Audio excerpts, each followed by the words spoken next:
تو وہ باہم اپنے معاملے میں جھگڑنے اور چپکے چپکے سرگوشی کرنے لگے. کہنے لگے یہ دونوں جادوگر ہیں، چاہتے ہیں کہ اپنے جادو کے زور سے تم کو تمہارے ملک سے نکال دیں اور تمہارے بہترین مذہب کو نابود کر دیں. تو تم جادو کا سامان اکٹھا کر لو اور پھر قطار باندھ کراؤ. آج جو غالب رہا وہی کامیاب ہوا.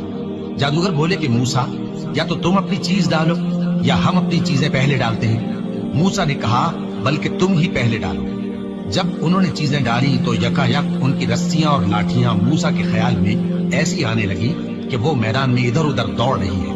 اس وقت موسیٰ نے اپنے دل میں خوف محسوس کیا. ہم نے کہا خوف نہ کرو، بلا شبہ تم ہی غالب رہو گے.